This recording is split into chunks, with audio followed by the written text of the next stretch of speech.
You're listening to Nothing's Off the Table, the podcast where no subject is too taboo to discuss. Now, please welcome your hosts, Andy Barker and Drew Del Pree. Man, you can't make this stuff up, man. We're late because we're over here talking, having a blast. Going, wait, it's showtime.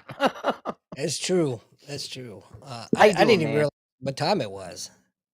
I know. You had me No. laughing so freaking hard, man. Geez, I think I piddled a little bit. And I forgot completely what we were talking about. All the jokes are gone. Everything's gone. Oh, The yeah, moment's man. over, and we were like, It's we need to start the show. It's it's all gone. gone. Yeah. So anyway, speaking of gone is definitely my memory. Dude, I took a foul ball straight to the face the other day, man. Oh no. It rang my bell pretty good. But I'm like, these young kids, man, these catchers. I knew I was in trouble. The kid came out instead of a catcher's mitt. It was a regular glove. I'm like, Oh yeah, I've yeah, seen that. I'm gonna get nailed tonight. Sure enough, dude, Oh he yeah. didn't even catch it, man. Not even close.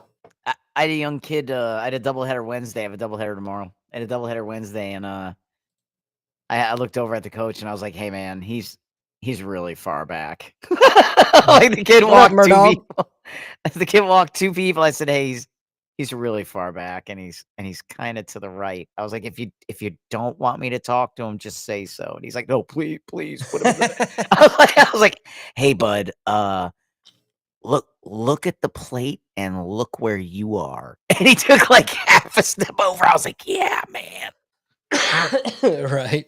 Good job. But it's the younger kids, a lot of times they're rotating people in who don't, haven't played the position, or that's It's a hard fun, position to man. coach too, for people that don't It's know it.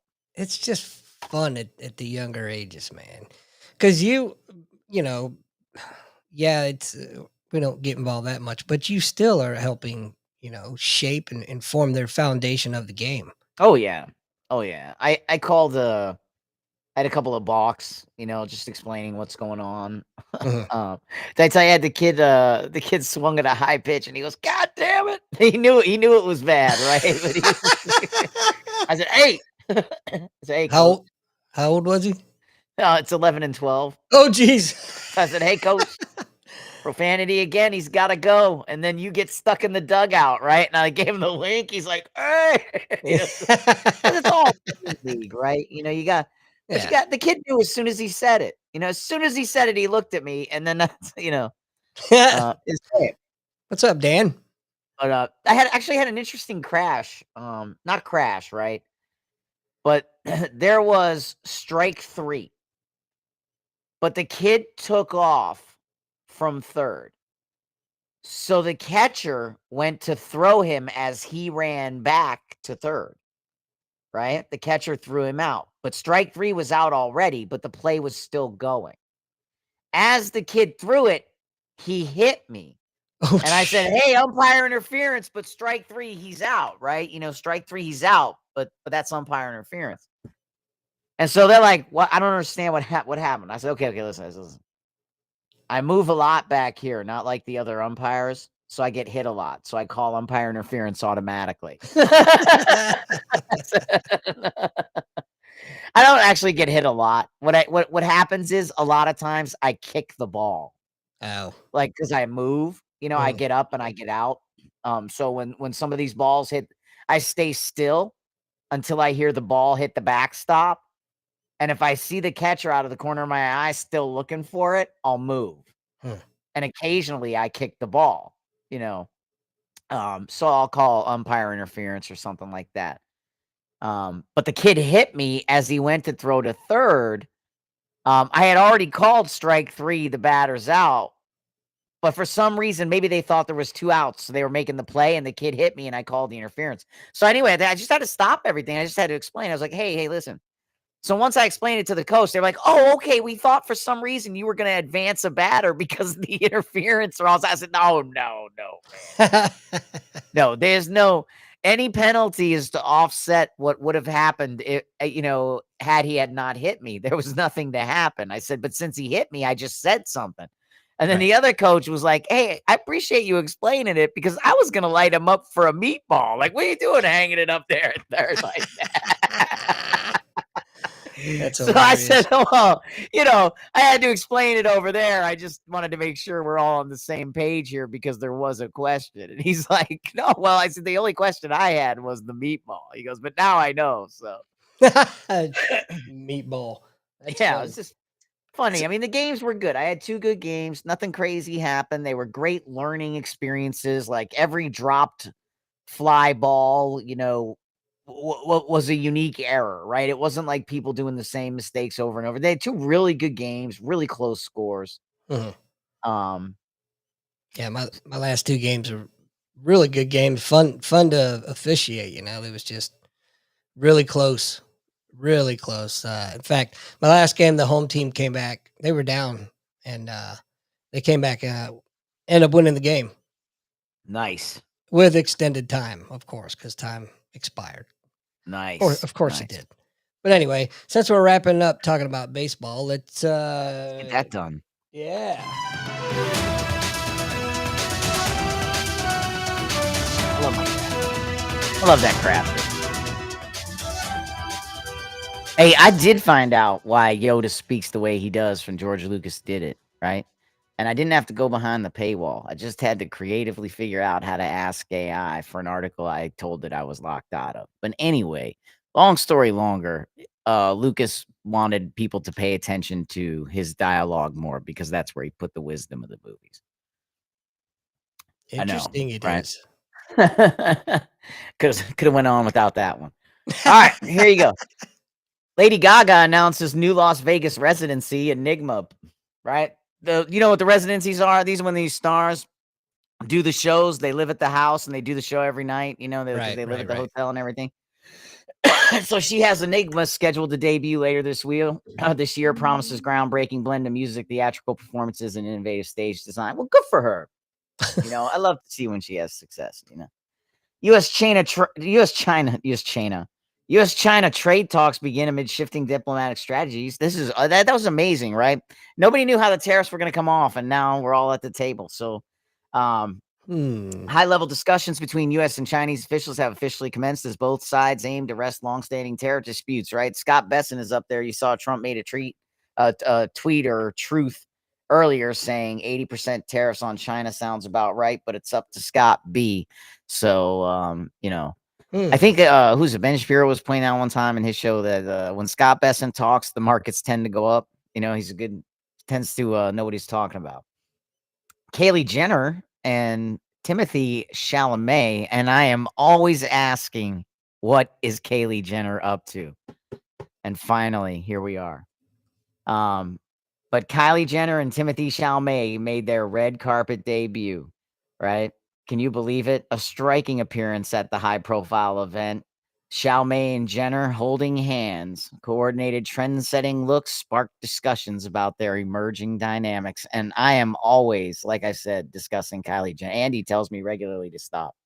Yeah, Pen, actually, I I would ask you at what event, but I really don't give a shit. So,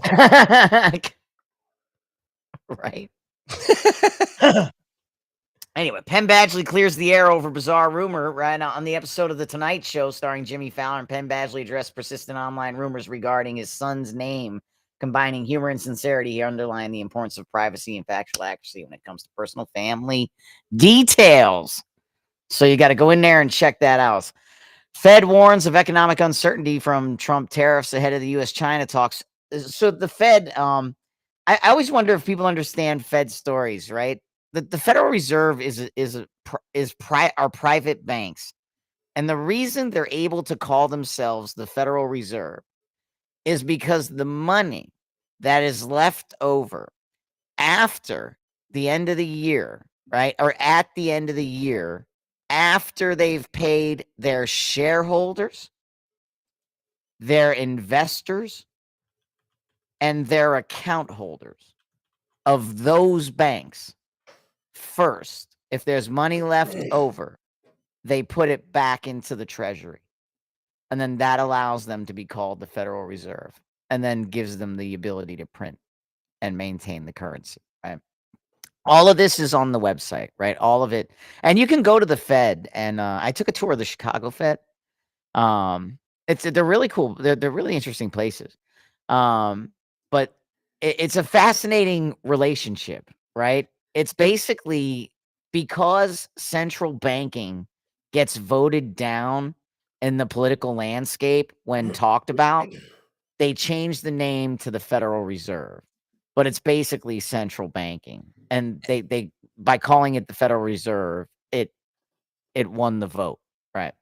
By changing the It's name. been public knowledge for decades. Yeah, exactly, exactly. You can go right on the Nothing new. website and you can see it, right? I think, James Rickards says the Federal Reserve is the most transparent government agency of them all. He said the only problem is you require a master's degree in economics to understand what they put out. He said, Right. but it's all right there. And Rickards actually had a conversation with Yellen when she was chairman of the Fed. He talks about it in his book, and she never denied it.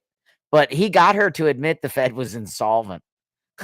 Wow. That they can't cover it. Like he said, and he said your math is all right. He said you're insolvent. She said no, we're not. And he said yes, you are. And she said, well, nobody's done the math. And he said I have. It's all right here on your on the website. You know you publish the numbers. She she said, well, um, how the heck did he phrase it?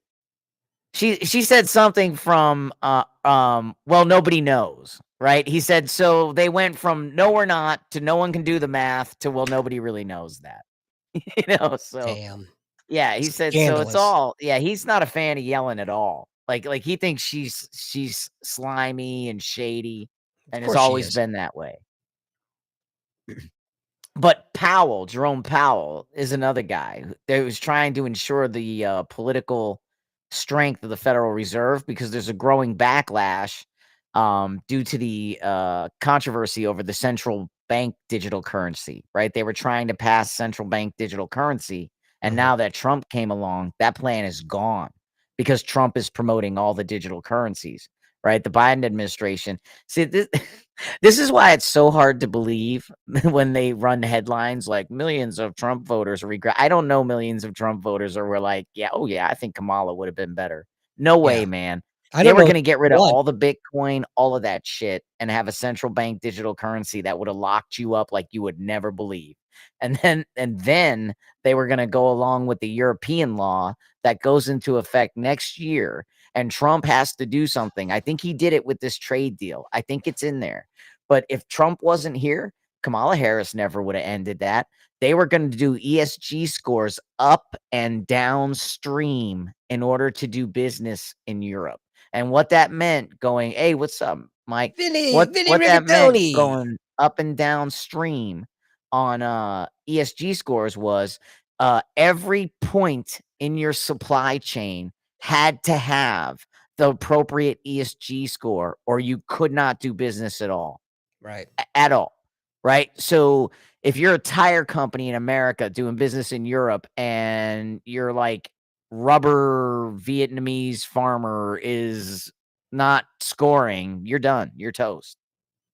But Yep. same thing, like all the companies here would have to score here, European standards, right? European standards for energy, right? Europeans Right. don't have air conditioning. You know what I mean? Like Sucks to be so them. you would never match their energy needs. So they would have crippled us. And see, Harris was not going to take that back, man. I'll never forget. And then I'll finish and then we'll finish this. We'll wrap. I won't go through all my stories, man, because I got off on a rant. But I remember Trump at a rally in Pennsylvania, and I died laughing right when they were playing this clip on this. I got to find the audio clip for you guys. But it to me, it was the most frank moment of any like politician, right? Where he's like, you can hate me all you want. He didn't say that, right? But the Mhm. impression I was getting from what he was saying was he was like, you know, what you think doesn't matter because you know what's coming, right? And so because what he said to the crowd was he was talking to them and he's like, you gotta vote for me. She's not gonna let you frack. You think she's gonna let you frack? You're kidding yourself. You gotta vote for me or you're dead. He just straight up told the town. He's like, right? I mean, but that's the honesty that people were looking for, right? Even if you Absolutely. don't want to hear that, hearing some, but I just remember him saying, "I'll find the audio." He just, yeah, come on back. I'll find the audio, and he's like, "You gotta vote for me, man. You think she's gonna let you frack? You're kidding yourself. You'll be dead in a month." Yeah. He told him straight up. It's she had oh my god. You could fill libraries, hundreds of libraries with the amount of shit that she doesn't know. You know what? I'm not even gonna go down that road. Never mind. Anyway, it's Friday. We just finished the wrap up, and guess what's coming up in a month? What? Our Wounded Warrior Umpire Academy camp, Oh yeah. Carlisle, Pennsylvania. I'm excited. I'm ready. I look so forward to this time of year every year. Um, what are you writing a book over there? What are you doing? No, I'm looking for that video clip, man. Oh, don't worry about that crap right now. I need the chatterbox to help me out, man, when I start losing things to say. Oh, I was listening for it. We were talking about the Wounded Warrior Umpire camps coming up in Carlisle, PA. I think it's great. I mean, it's a good time. Everybody gets together, umpiring, chance I for love it, man. old friends and new friends and That's right. That's right. frenemies, and Family. there you go. That's the way I look at it. That's probably like the baddest thing up in daggone oh geez, Christmas Christ. That's What? probably the biggest thing going on up there in Carlisle, but I heard they got a car show too, though. Yeah, I heard there's a car show. Yeah, but I'll tell you what, man, I went to high school in Carlisle, PA, but there's nothing there. Actually, I went to high school in New Bloomfield, PA. There's nothing there, man. There's nothing. There's really not, but I'll tell you what there is there. There's some really cool people. Oh yeah, man. I mean, And they got the Amish. And every year I see I'm gonna catch shit for this, but I don't care. Midget Amish people, man. That is so trippy. yeah. The Amish are interesting. I told you I served with a guy that got kicked out. He was I didn't serve with him. We were TAD to a school together, but he was a fascinating guy, man. I wish that's one of the things I miss about getting rid of social media is the connections I had. I mean, Mhm. Mhm. but that doesn't last long. Like I'm over it. Yeah, there's quite a bit of Amish around our area too. And so out there Yeah. where I go camping at, you see them at the Walmart there all the time in their horse and buggy, and I'll talk to them every time I see them, man. They're friendly people, you know? That was our high school trip. My freshman year was Amish. We went to the Amish country to meet the Amish, see how they live, see how they work, and then we I went to thought Hershey Park. I thought you were gonna say Walmart. No, I remember, so I remember, I couldn't, I c we that was the year Tombstone came out. What, 1994? 92? Sure. I don't know. Somewhere around in there. Alexa, what no, wait, I don't call it Alexa. Just for that reason. Right? Um, but, so I remember Tombstone came out, but I was too young. I went away to high school. I was at a boarding high school. Right. So we had a field trip, and so our whole class was out there and, like or it was a building trip. I'm sorry, it was a building trip because you had your class and then you had your building, and your Okay. building had all the age levels, right? Got it. So that's why I remember the seniors and the 2 building officers went to watch Tombstone while the rest of us had to walk around the mall, and we didn't get to see it.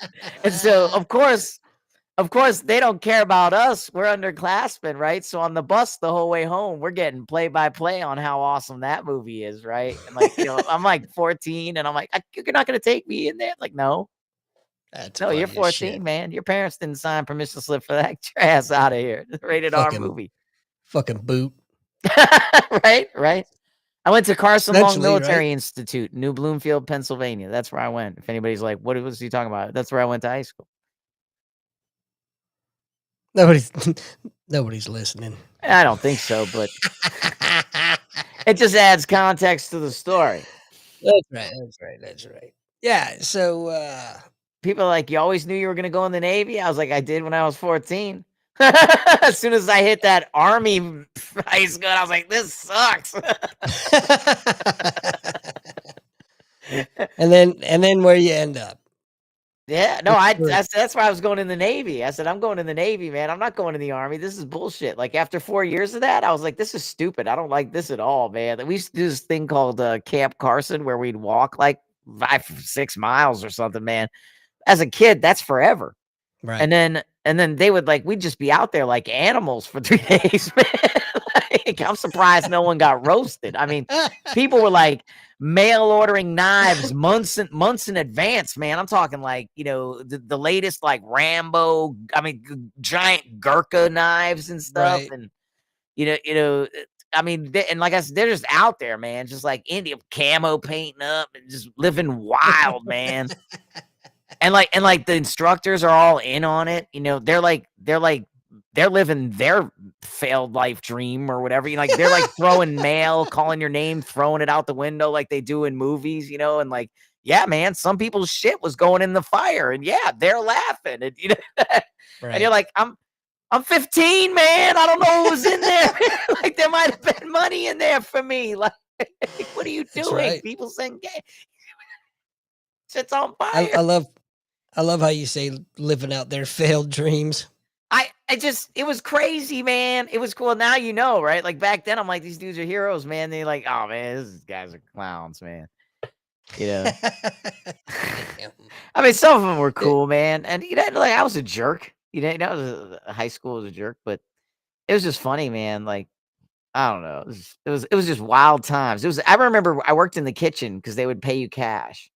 And I worked in the right. kitchen. And, the one major and the cook had, like, a gun competition, like, who could own. I'm not saying this is bad. I mean, I'm just Mhm. saying they had, like, this gun competition, right? Who had the most guns. So I remember the cook's name. His name's Wayne, and he used to walk with a limp. And so I said, "Wayne, what if I came in here with a blaster and started shooting?" He said, "Well, the first thing I'd do is pull out my 22 and drill you right in the and he pulled out his 22. He said, "Which I have rubber-tipped bullets for close quarters shooting in the kitchen specifically." He said, "They put he shows me, right? I mean, so then he pulls out 3 more guns, right? A whole like he's got an ankle revolver, and then he had I don't know what he had behind his back, some semi-automatic, right, at the time. I don't know these things, right? But like this is where I'm going to high school, man.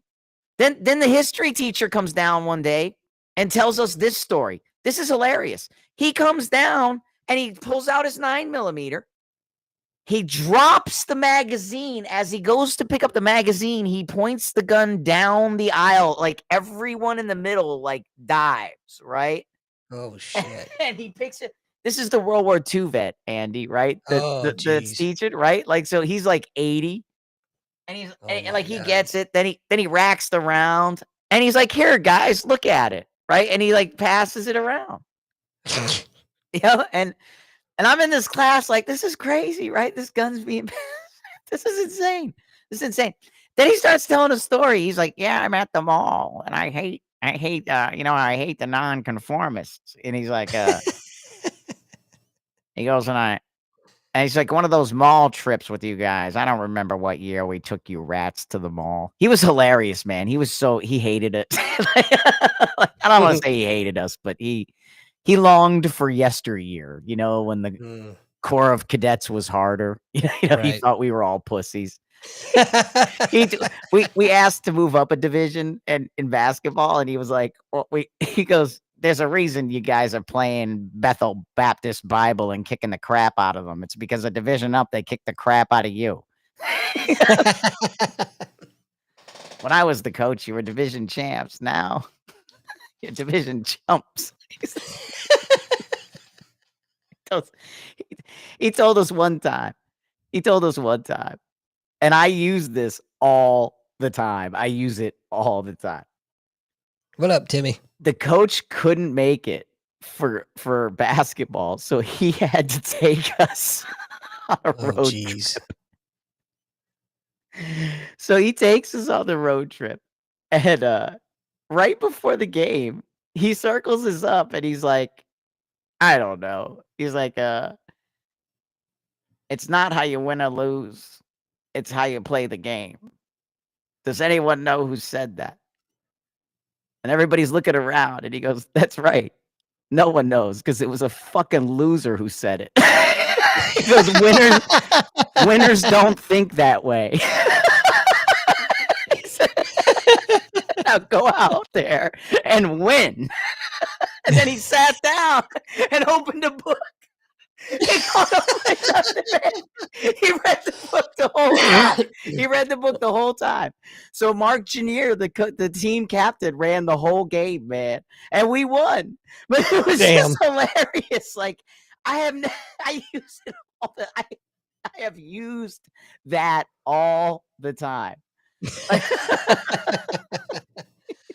Well, I bet you that dude had some amazing stories, man. He was amazing, man. He was phenomenal. He wrote a book on George Washington. He was a historian. He's the guy who was the pitcher I told you who couldn't hit the curveball and his pitch got barehanded and they said next. And then he did I tell you he tried out for the Cincinnati Reds, man? He threw a pitch. He said, give me the heat. He threw his heat. They said I had to have it up at 90. He said that catcher took his glove off barehanded and said next. He said that's the only reason I don't have a World Series ring on right now. Wow. He said otherwise I'd be wearing a Cincinnati Reds World Series. He said my buddy, if he could hit the curveball, he'd be wearing one too. He said he was smacking the fastballs over right fence as soon as they threw a curve. He looked like he didn't know what was going on up there. But he said, so the two of us don't have World Series rings, and I'm here teaching you idiots. And then he was a World War II vet, man. He was hilarious, but he was just hilarious. So he's telling us the non-conform story while the pistol's going around. And he's like, I'm in the mall with you knuckleheads. He forgets what year, right? But it's a mall trip. They used to take us to the mall every once a month or something, whatever. Anyway, he goes, as soon as I walk in, he goes, I'm with June, my wife. And June, his wife, just looks exactly like her name sounds, right? She looks exactly like June Cleaver, right? Oh, wow. Only 80. Right? So she's like blonde hair, the June Cleaver, very small, always blushing when her husband gets going. But she's heard it all, seen it all. Oh, sure. Right, right. Sure. You know what I mean? But he's like, I see this guy looking at me, and I'm with June, and I look over, and he's wearing a leather jacket with spiked, multicolored hair. And all kinds of shit in his face. Now I'm talking how I talk. I'll see if I can get like how he used to be. He says like old, like 80-year-old voice, right? And he'd be like, and he's got all this shit in his face. And now I'm like, uh-oh. But I'm staring. I can't, it's like a train wreck. I can't look away. And then our eyes meet. Well, now I'm definitely not looking away. So he gets up and starts walking towards me. Well, I reach in and I start gripping that bad boy you have there, thinking, oh, man, I'm going to have to blow this cocksucker's face off right here in the middle of the mall in front of June. This is what he's saying. I want you to realize I think I was a freshman when this happened. I'm 14. This is my high school. I'm like, is all high school like this? Like, is everyone's high school like this? So unfortunately not. Right. So he comes up to me, and right as I'm going to send him to Jesus, he goes, what, man? Haven't you ever done? Uh-oh. I don't know if Lou froze or I froze. Either way, we're frozen. Well, that sucks. Well, I'm gonna give about 30 seconds, and if we don't get connected back to Lou, then I'm just gonna we'll just call it a night here. But it looks like on my end everything's good. But what what I should do? You know what I'm gonna do, guys? I'm gonna screenshot. I'm gonna screenshot Lou's face here. Oh, we can have some fun with that later. This should be our advertisement for Lou's new glory hole. We got that screenshot saved. He's gonna be so pissed. So again, I'm showing everything is up and up on my end. Yep, looks like it's Lou, but that's all right. Yeah, yeah, I got his I got a nice screenshot there, Frankie. But it's not like we it's not like we haven't seen that look from Lou before. But you know what? I'm just gonna go ahead and we'll call it. So sorry about the technical difficulties there, ladies and germs, but we'll see y'all potentially next week. We may not have a show next week. My boy's got a tournament, but we'll play it by ear. If not, we'll see you definitely the week after that. Anyway, we'll talk to y'all